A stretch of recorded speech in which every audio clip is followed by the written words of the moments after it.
لیکن تم لوگ اس کے بارے میں اتنا انٹرسٹ کیوں لے رہے ہو؟ دفع کرو اس پاگل کو۔ جب بھی ہم اس گلی میں کھیلتے ہیں تو اکثر ہماری بال ان گھروں میں چلی جاتی ہے، تو وہ ہماری بال بھی اٹھا کر بھاگ جاتی ہے۔ ہم نے بہت بار لوگوں کو اس کے بارے میں بتایا ہے، لیکن کوئی ہماری بات پر یقین ہی نہیں کرتا۔ یہاں کے سبھی لوگ کہتے ہیں وہاں کوئی نہیں رہتا، تم لوگ وہاں مت کھیلا کرو، جبکہ میرے ساتھ 3-4 اور دوستوں نے بھی اسے دیکھا تھا۔ اس وقت وہ پاگل درخت کی ڈال پر لیٹی ہوئی تھی۔ شاہد کی یہ باتیں سن کر میں اور بلال ایک دوسرے کی طرف دیکھنے لگے۔ پھر بلال نے کہا، یار کہیں وہ کوئی اور روح تو نہیں ہے؟ یہ سن کر شاہد زور زور سے ہنسنے لگا اور بولا، ارے یار وہ کوئی روح نہیں ہے، بلکہ کوئی گھر سے بھاگی ہوئی پاگل لڑکی ہے۔ روحیں تو نظر ہی نہیں آتی۔ کیا ہو گیا ہے تم لوگوں کو؟ یہ کہتے ہوئے شاہد اڑتی ہوئی پتنگوں کی طرف دیکھنے لگا۔ اتنے میں پھر سے عجیب کی چیخ آواز سنائی دی۔ میں نے فوراً دیوار سے نیچے اس گلی کی طرف دیکھا۔ مجھے کوئی کھلے بالوں والی لڑکی دکھائی تھی جو کہ بھاگ کر ایک ٹوٹے دروازے میں گھس رہی تھی۔ اسے دیکھتے ہی میں نے بلال سے کہا، بلال وہ دیکھ وہی لڑکی۔ یہ سنتے ہی بلال دوڑ کر میرے پاس آیا، لیکن اس وقت وہ دروازے سے اندر جا چکی تھی۔ بلال نے کہا، کہاں ہے وہ؟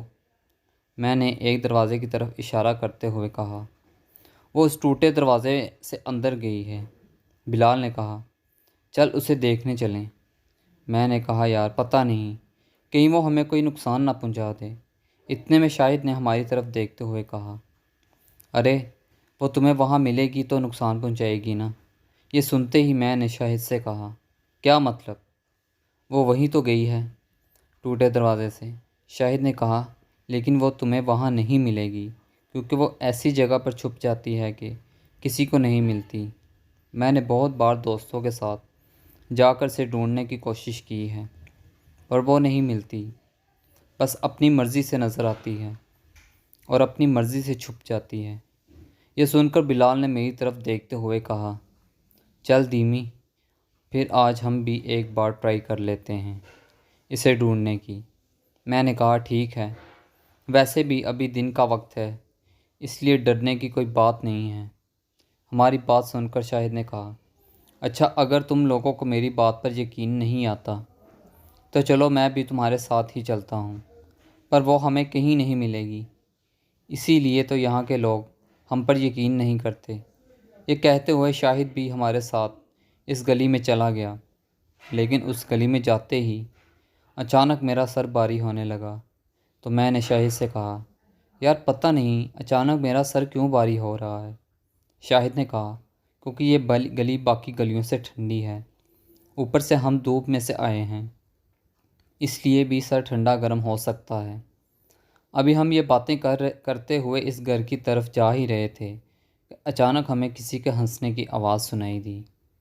اسے سنتے ہی ہم لوگوں نے ایک دوسرے کی طرف دیکھا تو شاہد نے اپنے ہونٹوں پر انگلی رکھتے ہوئے ہمیں اشارے سے چپ رہنے کا کہا اور وہیں ٹھہرنے کو کہا، تو ہم دونوں اسی گھر کے قریب رک گئے، اور شاہد دبے پاؤں چلتا ہوا اس گھر کے قریب کے دروازے پر پہنچ کے اس نے ہمیں مشکوک انداز میں ہماری طرف دیکھا، پھر وہاں سے آہستہ سے دروازے میں داخل ہو گیا، اور ہم دونوں اسی جگہ رک کر اسے دیکھ رہے تھے کہ اچانک شاہد واپس دروازے سے باہر نکلا اور اس نے خاموشی سے اشارہ کرتے ہوئے ہمیں اپنے پاس بلایا۔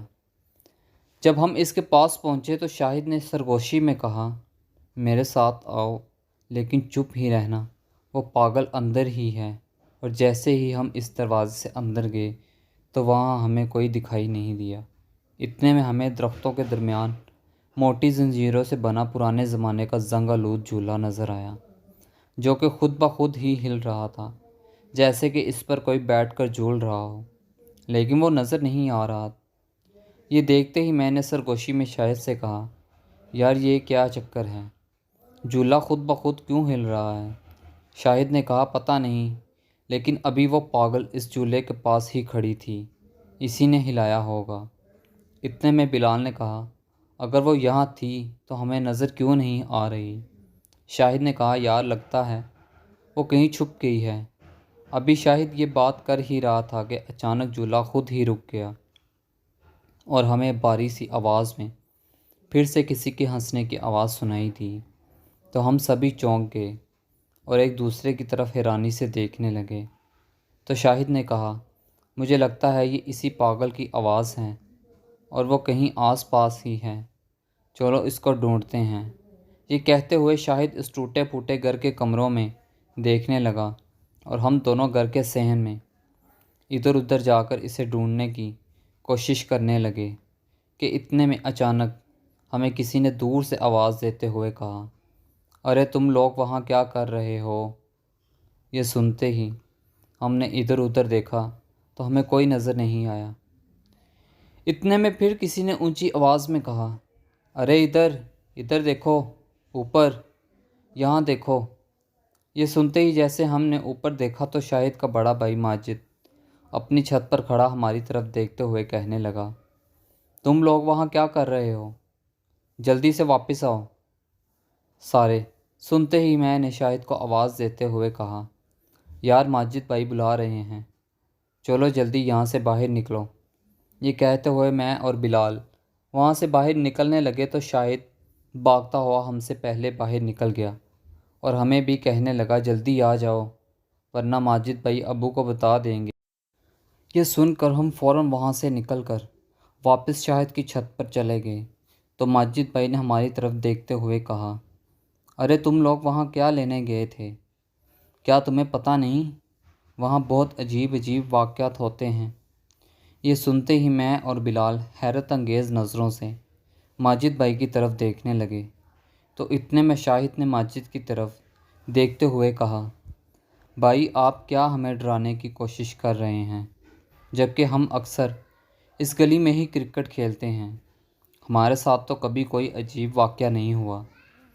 شاہد کی یہ بات سن کر ماجد نے کہا ارے تم تو بیچ میں نہ ہی بولو تو اچھا ہے، کیا ججی چاچا کے ساتھ اس گلی میں ڈرامہ نہیں ہوا تھا جب انہیں وہاں کوئی ڈراؤنی سی عورت نظر آئی تھی، اور کیا اس نے انہیں دیوار سے نیچے دھکا نہیں دیا تھا جب ان کی ٹانگ ٹوٹ گئی تھی؟ یہ سن کر شاہد نے کہا ارے بھائی وہ تو بہت پرانی بات ہے، اور ویسے بھی وہ رات میں وہاں گئے تھے اسی لیے وہ کسی چیز سے ڈر گئے تھے اور ان کا دیوار سے پاؤں پھسل گیا تھا، لیکن ہم تو دن میں وہاں جاتے ہیں، لیکن ہمیں تو آج تک اس پاگل لڑکی کے سوا اور کچھ بھی نظر نہیں آیا۔ ماجد نے اپنا ہاتھ اپنے ماتھے پر مارتے ہوئے کہا ارے کتنی بار بتاؤں، وہ کوئی پاگل لڑکی نہیں ہے بلکہ وہ بہت خطرناک چیز ہے جو ان کھنڈرات میں یہاں سے وہاں گھومتی رہتی ہے۔ شاہد نے کہا تو بھائی پھر یہاں کے لوگ یہ کیوں کہتے ہیں کہ وہاں کوئی نہیں ہے؟ ماجد نے کہا وہ اس لیے کہتے ہیں کہ ان کے مطابق وہاں واقعی میں کوئی نہیں رہتا، اور تم ہو کہ پاگل لڑکی کہہ رہ کر انہیں بتاتے رہتے ہو۔ ذرا سوچو جن لوگوں نے ججی چچا کی بات کا یقین نہیں کیا تھا وہ تمہاری بات کا یقین کیسے کریں گے؟ اسی لیے میں تم سے بار بار کہتا ہوں وہاں مت جایا کرو۔ یہ کہتے ہوئے ماجد شاہد کو سمجھانے میں لگا ہوا تھا، جبکہ اسی دوران میں اور بلال ان دونوں بھائیوں کی باتوں کو سن کر حیران ہو رہے تھے، کیونکہ ہم کچھ سمجھ نہیں آ رہا تھا کہ یہ دونوں بھائیوں میں صحیح کون ہے۔ اتنے میں بلال نے ماجد سے پوچھا بھائی کیا آپ ہمیں بتا سکتے ہیں کہ آخر آپ کے چچا کے ساتھ ہوا کیا تھا؟ ماجد نے کہا دراصل یہ میرے ججی چچا رات میں نہر کے کنارے گول گپوں کا ٹھیلا لگاتے تھے، اسی وجہ سے اکثر وہ رات کو دیر سے گھر آتے تھے، تو ایک رات وہ ٹھیلا لے کر واپس گھر آ رہے تھے کہ انہیں اس بند گلی کی دیوار پر ایک خوبصورت سی عورت بیٹھی ہوئی دکھائی دی جو کہ رو رہی تھی۔ تو میرے چچا نے اس عورت کی طرف دیکھتے ہوئے پوچھا کیا ہوا بی بی، تم کون ہو اور رو کیوں رہی ہو؟ تو اس عورت نے چچا کی طرف دیکھتے ہوئے کہا میں یہیں پاس میں ہی رہتی ہوں، دراصل میرا بیٹا کہیں کھو گیا ہے، میں کب سے اسے ڈھونڈ رہی ہوں لیکن وہ مجھے ابھی تک نہیں ملا، اب میں اتنی رات میں اسے کہاں تلاش کروں؟ یہ کہتے ہوئے وہ عورت پھر سے رونے لگی۔ تو میرے چچا نے اس عورت سے پوچھا کہ تمہارا بیٹا کس جگہ پر کھویا تھا؟ تو اس عورت نے کہا وہ کھلونے لینے کی ضد کر رہا تھا، میں نے اسے ڈانٹا تو وہ اس دیوار سے کود کر اس گلی میں گیا تھا، اس کے بعد وہ مجھے کہیں دکھائی نہیں دے رہا۔ میں بہت پریشان ہوں، اگر میں نے اسے تلاش نہیں کیا تو میرا شوہر مجھے گھر سے نکال دے گا، لیکن مجھے سمجھ نہیں آ رہا اسے کہاں سے تلاش کروں۔ ایک تو پہلے ہی یہ گلی بہت سنسان ہے اور اوپر سے یہاں کسی گھر کی لائٹ بھی نہیں جل رہی۔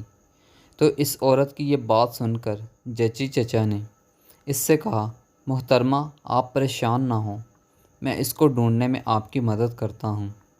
یہ کہتے ہوئے چچا نے اپنے ٹھیلے سے لالٹین نکالی اور اس عورت کو لالٹین پکڑاتے ہوئے کہا محترمہ آپ اسے پکڑ لیں اور چلیے میرے ساتھ، آپ کے بیٹے کو ڈھونڈتے ہیں۔ یہ کہتے ہوئے چچا اس عورت کے ساتھ اس کے بیٹے کو ڈھونڈنے لگے۔ ابھی کچھ دیر ہی گزری تھی کہ اچانک اس عورت نے چچا کو ایک گھر کی طرف اشارہ کرتے ہوئے کہا مجھے لگتا ہے وہ اس گھر میں گیا ہوگا کیونکہ وہ اس طرف ہی بھاگا تھا۔ یہ سن کر چچا نے کہا ٹھیک ہے چلو، اور جیسے ہی چچا اس گھر میں گئے تو اچانک لالٹین کی روشنی بند ہو گئی۔ اسی وقت چچا نے لالٹین کی طرف دیکھنا چاہا تو میرے چچا حیران ہو گئے کیونکہ نہ تو وہاں لالٹین تھی اور نہ ہی وہ عورت۔ یہ دیکھ کر چچا کو جھٹکا سا لگا اور انہوں نے اندھیرے میں ہی ادھر ادھر دیکھتے ہوئے کہا محترمہ ارے بی بی کہاں ہو آپ؟ لیکن چچا کو کوئی جواب نہیں ملا۔ پھر اچانک ہلکی سی چاند کی روشنی میں چچا کو ایک لمبا سا سایہ دکھائی دیا جو کہ چچا سے کچھ ہی دور کھڑا تھا۔ اسے دیکھتے ہوئے چچا نے کہا کون ہے وہاں؟ تو وہ سایہ آہستہ آہستہ چچا کے قریب آنے لگا اور چچا اسے دیکھتے ہوئے اپنے قدم واپس پیچھے لینے لگے۔ پھر اچانک چچا کو ایک خوفناک سی چیخ کی آواز سنائی دی اور وہ سایہ تیزی سے چچا کی طرف بڑھنے لگا۔ تو چچا جلدی سے دوڑ کر اس گھر کی دیوار پر چڑھے تو کسی نے چچا کو پیچھے سے زور کا دھکا مارا اور چچا باہر گلی میں گر گئے اور بہت مشکل سے ایک پاؤں سے لنگڑاتے ہوئے وہاں سے بھاگ کر بہت ہی مشکل سے اس بند گلی کی دیوار پر چڑھے اور وہاں سے باہر اپنی گلی میں آئے اور انہوں نے شور مچا دیا۔ تو محلے کے کچھ لوگوں نے جچی چچا کی مدد کر کے انہیں گھر تک پہنچایا تھا۔ اس وقت چچا نے لوگوں کو وہ سب بتایا تو کچھ لوگ وہاں جا کر واپس آ گئے اور بولے وہاں تو کوئی نہیں تھا۔ چچا نے کہا میں سچ کہہ رہا ہوں، وہاں ایک عورت تھی، لیکن کسی نے بھی ججی چچا کی بات پر غور نہیں کیا اور انہوں نے چچا سے کہہ کہ یہ کام آپ کا وہم ہے، اس بند گلی میں ایسا ویسا کچھ نہیں ہے۔ جبکہ چچا نے بتایا کہ یہ میری لالٹین بھی اس رات غائب ہو گئی تھی اور اس رات چچا کو تیز بخار بھی ہو گیا تھا۔ ماجد کی یہ بات سن کر میں اور بلال ایک دوسرے کی طرف دیکھنے لگے۔ اتنے میں شاہد نے کہا اور اس دن کے بعد ماجد بھائی بھی اس گلی میں جانے سے ڈرنے لگے۔ کیوں بھائی، میں نے صحیح کہا نا؟ یہ کہتے ہوئے شاہد زور زور سے ہنسنے لگا۔ یہ دیکھ کر ماجد نے نام میں سر ہلاتے ہوئے اس کی طرف دیکھنے لگا۔ پھر شاہد نے ہماری طرف دیکھتے ہوئے کہا ویسے دوستو جو بھی ماجد بھائی نے کہا وہ سب سچ ہے، لیکن ایسا سچ جو کہ صرف بھائی اور چچا ہی جانتے ہیں، اس لیے تو میرے ابو نے بھی ان کی بات پر غور نہیں کیا تھا، کیونکہ بھائی کے مطابق انہوں نے بھی اس گلی میں تقریباً 15 فٹ لمبی عجیب سی عورت دیکھی تھی جو کہ 8 فٹ کی دیوار کو ایسے پھلانگ کر ایک گھر میں جا رہی تھی کہ جیسے اس کا ایک پاؤں گھر کے اندر اور دوسرا باہر گلی میں ہی تھا، اور بھائی کے مطابق اس کے پاؤں کی ایڑیاں آگے کی طرف تھیں، اور اسے دیکھ کر اس دن بھائی بھی بیمار ہو گیا تھا۔ کیوں ایسا ہی ہے نا بھائی؟ یہ کہتے ہوئے شاہد مسکرا کر ماجد کی طرف دیکھنے لگا تو ماجد نے کہا ہاں یہ بالکل سچ ہے اور میں نے اپنی آنکھوں سے اسے دیکھا۔ پھر اس پر کوئی یقین کرے یا نہ کرے، مجھے کسی سے جھوٹ بولنے کی ضرورت نہیں۔ یہ سنتے ہی میں نے ماجد بھائی سے کہا تو بھائی پھر وہ پاگل لڑکی کون ہے جو ہمیں کچھ دیر دکھائی دی تھی؟ ماجد نے کہا پہلی بات تو یہ ہے کہ وہ لڑکی نہیں عورت ہے، اور دوسری بات یہ ہے کہ وہ کوئی پاگل نہیں بلکہ شیطانی بدروح ہے، ورنہ وہ درختوں پر کیوں سوتی ہے اور اکثر میں نے اسے درخت پر بیٹھ کر پیشاب کرتے ہوئے دیکھا ہے۔ ایسا کام تو کوئی شیطانی چیز ہی کر سکتی ہے، ورنہ انسان تو ایسا نہیں کرتے۔ ابھی ماجد یہ بات کر ہی رہا تھا کہ شاہد نے اکتاتے ہوئے کہا، اچھا بھائی، اب جانے بھی دو اس بات کو۔ آپ کیا انہیں ڈرانے کی کوشش کر رہے ہیں؟ ابھی تو ہم نے اس گلی میں میچ بھی کھیلنا ہے، اور اگر یہ ڈر گئے تو پھر یہ اس گلی میں نہیں جائیں گے۔ یہ سنتے ہی ماجد نے کہا، دیکھو تم لوگ وہاں پہلے بھی کھیلتے ہو، تب بھی میں تمہیں منع ہی کرتا ہوں، لیکن تم میری بات نہیں سنتے۔ اگر کسی دن تمہارا اس چیز سے سامنا ہو گیا نا، تو پھر تمہیں خود ہی پتہ چل جائے گا کہ میں تمہیں وہاں کھیلنے سے کیوں روکتا ہوں۔ یہ کہتے ہوئے ماجد چھت سے نیچے چلا گیا تھا۔ اسی وقت شاہد نے سیڑھیوں کی طرف دیکھتے ہوئے کہا، ارے بھائی، اگر اس چیز سے کبھی ہمارا سامنا ہو بھی گیا تو وہ چیز خود ہی پچھتائے گی کہ اس کا سامنا کن لوگوں سے ہو گیا ہے۔ یہ کہتے ہوئے شاہد ہنسنے لگا، تو میں نے شاہد سے کہا، یار وہ تیرے بڑے بھائی ہیں، تم ان سے ایسے بات کیوں کرتے ہو، جبکہ وہ تو تمہارے بھلے کی بات ہی کر رہے تھے۔ شاہد نے کہا، یار وہ بات تو ٹھیک ہے، لیکن بھائی پتہ نہیں کیوں اس گلی سے ڈرتا رہتا ہے، جبکہ ہم سارا دن اس گلی میں کھیلتے رہتے ہیں، کیونکہ نہ تو یہاں کوئی آتا جاتا ہے اور نہ ہی کسی قسم کی ٹریفک ہوتی، اور یہاں یہ بھی ڈر نہیں ہوتا کہ کسی کی کھڑکی کا شیشہ یا پھر کسی کا بلب ٹوٹ جائے گا۔ اسی لیے یہ گلی کرکٹ کے لیے ہر لحاظ سے بہتر ہے۔ اوپر سے اور دھیمی، تم بھی تو بہت بار ہمارے ساتھ یہاں کھیل چکے ہو، تمہیں کبھی ڈر لگا ہے یہاں سے؟ یہ سن کر میں نے نہ میں سر ہلایا تو اتنے میں بلال نے میری طرف دیکھتے ہوئے کہا، یار مجھے بھی یہ گلی بہت اچھی لگی ہے، بہت پرسکون ہے، ورنہ باقی گلیوں میں تو کرکٹ کم اور شکایتیں زیادہ ہوتی ہیں۔ ہر منٹ میں کوئی نہ کوئی گزر کر ہماری کرکٹ کو ڈسٹرب کر دیتا ہے۔ یہ سن کر شاہد نے ہماری طرف دیکھتے ہوئے کہا، تو کیا خیال ہے، چلیں کھیلنے؟ میں نے کہا، ہاں ہاں چلو، ویسے بھی یہاں چھت پر بیٹھے بیٹھے بور ہی ہو رہے ہیں۔ اس کے بعد شاہد نے اپنے محلے سے 3 اور دوستوں کو بلا لیا، جو کہ کافی مسخرے سے لگ رہے تھے، اور ان کے نام بھی انہی کی طرح تھے۔ ان میں ایک کا نام نومی، دوسرا مٹھو اور ایک بوبی تھا، اور وہ تینوں بھی ہماری طرح ہی کرکٹ کے جنونی تھے۔ پھر ہم سب اس گلی کے کرکٹ کھیلنے لگے۔ اسی دوران بار بار ہماری بال کسی نہ کسی خالی گھر میں جاتی رہی اور ہم اسے ڈھونڈ کر لے آتے۔ تحریر، دیمی، ولف ہمیں ایسے ہی کھیلتے ہوئے انجوائے کر رہے تھے کہ اسی دوران اچانک ایک بڑی سی پتنگ کہیں سے کٹ کر آئی اور وہ اس جھولے والے گھر میں ایک درخت پر جا کر اٹک گئی، اور اسے دیکھتے ہی ہم سبھی دوست بھاگ کر اس گھر میں گھس گئے اور پتنگ کو اس درخت سے اتارنے کی کوشش کرنے لگے، لیکن وہ بہت بری طرح سے اٹکی ہوئی تھی۔ تو اتنے میں وہ بوبی نے کہا، دوستو تم لوگ مجھے پکڑ کر تھوڑا اوپر اٹھاؤ تو میں اس درخت پر آسانی سے چڑھ سکتا ہوں۔ یہ سنتے ہی شاہد نے کہا، ارے بوبی دھیان سے، کہیں پتنگ کے چکر میں ہاتھ پیر نہ توڑوا لینا۔ بوبی نے کہا، ارے ٹینشن مت لو، بس تم سب مجھے اوپر اٹھاؤ۔ یہ کہتے ہوئے بوبی درخت کے تنے کے ساتھ کھڑا ہو گیا، تو ہم سب نے اسے پکڑ کر اوپر کی طرف کیا تو اس نے درخت کی ایک ٹہنی کو پکڑ لیا اور اس کی مدد سے وہ درخت پر چڑھ گیا، پھر آہستہ آہستہ شاخوں پر پاؤں رکھتا ہوا پتنگ کی طرف بڑھنے لگا۔ اسی دوران بلال نے جھولے کی طرف دیکھا تو اس نے مجھ سے کہا، یار تم لوگ بوبی کو دیکھو، تب تک میں ذرا جھولا جھول لوں۔ یہ کہتے ہوئے وہ جھولے میں بیٹھ گیا اور آہستہ آہستہ سے جھولا جھولنے لگا۔ اسی دوران ہم باقی دوست بوبی کو دیکھ رہے تھے اور مٹھو ایک کمرے کی طرف جا رہا تھا کہ اچانک ہمیں ایک خوفناک سی آواز سنائی دی، تو ہم سب ایک دوسرے کی طرف دیکھنے لگے، تو اتنے میں اوپر سے بوبی نے اپنے سینے ہاتھ رکھتے ہوئے کہا، یہ کیسی آواز تھی، میں تو ڈر ہی گیا تھا۔ یہ سن کر مٹھو زور زور سے ہنسنے لگا۔ اتنے میں شاہد نے کہا، ارے مٹھو یہ آواز تو نے نکالی تھی نا؟ مٹھو نے کہا، نہیں نہیں، مجھے کیا ضرورت ہے ایسی آواز نکالنے کی۔ تو اتنے میں بلال بھی مٹھو کی طرف دیکھ کر ہنسنے لگا اور بولا، مٹھو میں نے تمہیں آواز نکالتے ہوئے دیکھ لیا تھا۔ یہ سن کر مٹھو پھر سے زور زور سے ہنستے ہوئے کہنے لگا، ہاں یار میں نے ہی نکالی تھی، لیکن ذرا اوپر تو دیکھو، بوبی صاحب کا ایک رنگ آ رہا ہے اور ایک جا رہا ہے۔ یہ کہنے کے بعد مٹھو نے بوبی کی طرف دیکھتے ہوئے کہا، ارے کہیں اوپر ہی تیری پینٹ گیلی نہ ہو جائے، ذرا دھیان سے بھائی۔ یہ سنتے ہی بوبی نے ہاں میں سر ہلاتے ہوئے کہا، او کمینے، تیری اسی حرکت کی وجہ سے میں اوپر سے گرنے والا تھا، دیکھ اب بھی میرے ہاتھ پاؤں کانپ رہے ہیں۔ ذرا مجھے نیچے آنے دے، پھر تجھے میں بتاتا ہوں پینٹ کس کی گیلی ہوتی ہے۔ ذرا میں پتنگ اتاروں ایک بار۔ بوبی کی یہ بات سن کر ہم سب بھی زور زور سے ہنسنے لگے۔ اتنے میں بوبی نے مٹھو کی طرف دیکھتے ہوئے کہا، یار اب ڈرامہ نہ کرنا، مجھے پتنگ اتارنے دے۔ یہ کہتے ہوئے بوبی پھر پتنگ کے قریب جانے لگا۔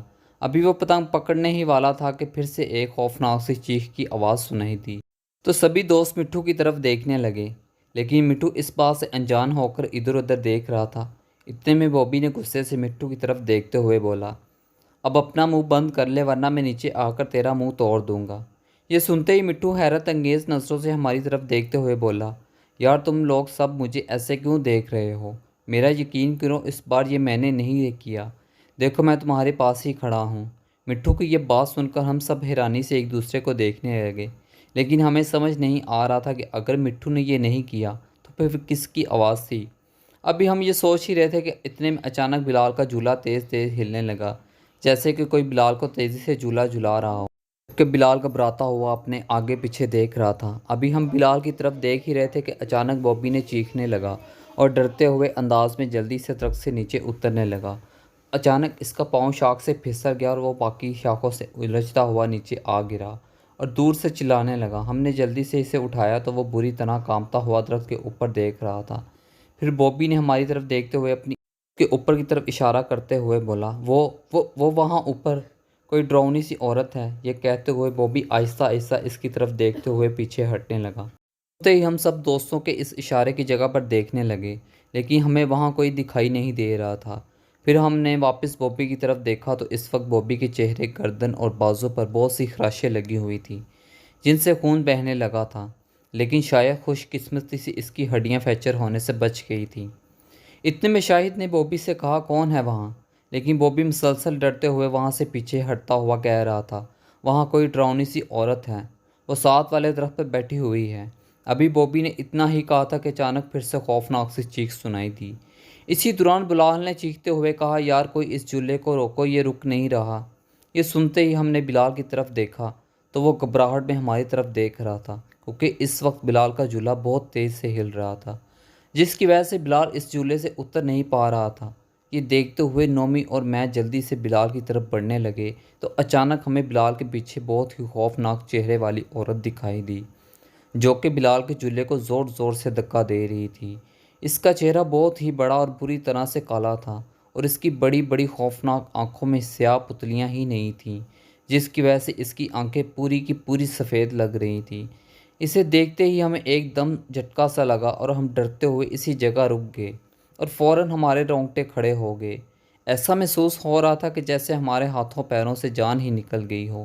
وہ عجیب طریقے سے گراتی ہوئی بلال کو زور زور سے جھولا جھلا رہی تھی کہ اچانک بلال نے مڑ کر اپنے پیچھے دیکھا تو بلال نے ڈر کے چلتے ہوئے جھولے سے چھلانگ لگا دی، لیکن جھولا اس وقت بہت اونچا تھا تو بلال بہت بری طرح زمین پر آ گرا، جس کی وجہ سے اس کا سر زمین پر پڑے ایک پتھر سے ٹکرا گیا اور اس کا سر پھٹ گیا اور اس کے سر سے بھی بہت خون بہنے لگا۔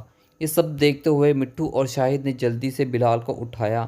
پھر شاہد نے جلدی سے اپنی شرٹ اتار کر اس بلال کے سر پر رکھ دی۔ اسی وقت وہ خوفناک عورت کہیں غائب ہو گئی۔ اسی دوران میں اور نومی دوڑ کر شاہد کے پاس جا کر بلال کو دیکھنے لگے تو اتنے میں درختوں کے پتوں میں عجیب سی ہلچل سنائی دی، جس کی وجہ سے درختوں کی شاخیں تیزی سے ہلنے لگیں۔ یہ دیکھتے ہوئے بوبی نے کہا، وہ آ رہی ہے، بھاگو یہاں سے۔ یہ کہتے ہوئے وہ وہاں سے باہر بھاگ گیا تو ہم سب بھی بلال کو لے کر وہاں سے بھاگنے لگے، اور جیسے ہی بھاگ کر وہاں سے نکلنے لگے تو مجھے اپنے پیچھے دمک کی آواز سنائی دی، تو میں نے بھاگتے ہوئے اپنے پیچھے دیکھا تو وہی خوفناک عورت زمین پر گرا بلال کا خون اپنی لمبی زبان سے چاٹ رہی تھی۔ یہ دیکھتے ہی میرا دل دہل گیا اور میں تیزی سے دوڑتے ہوئے سب سے آگے نکل گیا، اور باہر جاتے ہی نومی نے کہا، یار وہ عورت کہاں سے آئی تھی؟ کتنی ڈراؤنی شکل تھی اس کی، مجھے تو اب بھی خوف آ رہا ہے۔ شاید کانپتے ہوئے کہا، یار مجھے تو اب بھی یقین نہیں ہو رہا کہ ہم نے اتنی بھیانک چیز دیکھی ہے۔ یہ کہتے ہوئے شاہد کے دانت بج رہے تھے، کیونکہ بنا شرٹ کے اس کو شدید سردی لگ رہی تھی، لیکن وہ پوری پسینے میں بھیگا ہوا تھا۔ خوف کی لہر اس کے چہرے پر صاف دکھائی دے رہی تھی۔ اتنے میں مٹھو نے میرا ہاتھ پکڑ کر کہا، تجھے بھی ڈر لگا نا؟ لیکن اس وقت میری ہمت ہی نہیں ہو رہی تھی کہ میں کچھ بھی بول سکوں۔ ایسا لگ رہا تھا کہ جیسے کسی نے میری زبان ہی بند کر دی ہو، اسی لیے میں نے ہاں میں ہلا دیا اور تیز اپنے دوستوں سے آگے چلنے لگا۔ ابھی ہم اس گلی سے نکلنے ہی والے تھے کہ ہماری نظر بوبی پر پڑی، جو کہ ماجد بھائی کو ساتھ لے کر ہماری طرف آ رہا تھا۔ سامنے دیکھ کر ہمیں سکون سا ہو گیا اور ماجد بھائی نے پاس آ کر پوچھا، تم سب ٹھیک تو ہو نا؟ شاید تمہاری شرٹ کہاں ہے؟ یہ کہتے ہوئے ماجد نے بلال کی طرف دیکھا تو کہنے لگے، ارے کیا ہوا اسے؟ شاہد نے کہا، بھائی اس کا سر پھٹ گیا ہے۔ یہ سنتے ہی ماجد نے بوبی کی طرف دیکھا اور پھر واپس شاہد کی طرف دیکھتے ہوئے کہا، مجھے کوئی کچھ بتا کیوں نہیں رہا؟ بوبی بھی بری طرح زخمی ہے اور بلال کا بھی سر پھٹا ہوا ہے۔ میں نے کہا، بھائی بوبی نے آپ کو بتایا نہیں؟ ماجد نے کہا، نہیں، یہ تو بری طرح سے گھبرایا ہوا میرے پاس آیا اور کہنے لگا کہ تم سب لوگ مشکل میں ہو، اس لیے اس کے ساتھ یہاں آیا ہوں۔ شاہد نے کہا، بھائی بات تھوڑی عجیب ہے۔ یہ سنتے ہی ماجد نے حیرت سے ہم سب کی طرف دیکھتے ہوئے کہا، کیا بات ہے؟ جلدی بتاؤ مجھے۔ یہ سنتے ہی شاہد نے پہلے پلٹ کر اس گھر کی طرف دیکھا اور پھر واپس ماجد کی طرف دیکھتے ہوئے کہنے لگا، بھائی گھر چل کر بتاتے ہیں۔ ماجد نے کہا، ہاں ہاں ٹھیک ہے چلو، لیکن پہلے بلال کو ڈاکٹر کے پاس لے کر جانا ہے۔ اس کے بعد ماجد بھائی اور ہم سب بلال کو ڈاکٹر کے پاس لے گئے۔ پھر وہاں سے فارغ ہو کر ہم سب دوست شاہد کے گھر بیٹھ گئے۔ تو اس کے بعد سب نے ہمارے ساتھ ہوئے اس واقعے کے بارے میں ماجد بھائی کو بتایا تو وہ شاہد کی طرف غصے سے دیکھتے ہوئے بولے، میں نے تم سے کہا تھا نا کہ وہ عورت کوئی شیطانی چیز ہے۔ شکر کرو کہ تم لوگ وہاں سے زندہ بچ کر نکل آئے ہو، ورنہ وہ تمہارے ساتھ مزید برا کر سکتی تھی۔ ایسی چیزوں کا کوئی بھروسہ نہیں ہوتا۔ ابھی ماجد یہ بات کر ہی رہا تھا کہ اسے ابو بھی وہاں آ گئے تو انہوں نے بلال کے سر پر بندھی ہوئی پٹی دیکھ کر کہا، ارے اسے کیا ہوا؟ ابھی تو صبح یہ بچہ بالکل ٹھیک تھا۔ پھر ماجد نے ابو کو بھی ہمارے ساتھ ہوئے اس واقعے کے بارے میں بتایا۔ انہوں نے کہا، دیکھو بچو، تم لوگ ابھی ناسمجھ ہو، اس لیے تمہیں پتہ نہیں جب کوئی بڑا کسی بات سے روک رہا ہو تو جس میں تمہیں کوئی نقصان یا کچھ بھی غلط ہو تو تمہیں اپنے بڑوں کی بات کو ماننا چاہیے، کیونکہ بڑوں کا تجربہ چھوٹوں سے زیادہ ہوتا ہے، کیونکہ انہوں نے زندگی کے اتار چڑھاؤ چھوٹوں سے زیادہ دیکھے ہوتے ہیں۔ اس لیے وہ ہمیشہ اپنے چھوٹوں کے فائدے اور نقصان کے بارے میں زیادہ جانتے ہیں۔ اس لیے جہاں تک ہو سکے اپنے ماں باپ، بڑے بزرگوں اور بڑے بھائیوں کی بات کو کبھی نظر انداز نہ کرو۔ یہ جو بھی ابھی ماجد نے مجھے بتایا ہے میں اس کی بات سے اتفاق کرتا ہوں، کیونکہ اس سے پہلے میرے کزن ججی کے ساتھ بھی کچھ ایسا ہوا تھا، لیکن اس وقت مجھے اس کی بات پر یقین نہیں آیا تھا، کیونکہ تب بہت سے لوگ اس بات سے اتفاق نہیں کر رہے تھے، تو میں نے بھی اس کی بات پر زیادہ غور نہیں کیا تھا۔ لیکن پھر ایک رات مجھے بھی اس قسم کی چیزیں اس بند گلی میں نظر آئی تھیں، لیکن مجھے معلوم تھا کہ میری بات پر یہاں آس پاس کے لوگوں نے یقین نہیں کرنا، اس لیے میں نے کسی سے کچھ نہیں کہا۔ لیکن میں نے ماجد کو سمجھایا تھا کہ تم خود بھی اس جگہ جانے سے پرہیز کرو اور شاہد کو بھی وہاں کھیلنے سے روکا کرو، کیونکہ میں نے سارا دن کام پر ہوتا ہوں، تو ایسے میں تم اپنے بھائی کا خیال رکھا کرو۔ لیکن شاہد نے اس بات پر نہیں مانی اور اپنے ساتھ تم لوگوں کو بھی مشکل میں ڈال دیا۔ اس کا نتیجہ تم لوگوں کے سامنے ہے۔ انکل کی یہ بات سنتے ہی میں نے کہا، انکل آپ ہمیں بھی بتائیں نا، آپ نے وہاں کیا دیکھا تھا؟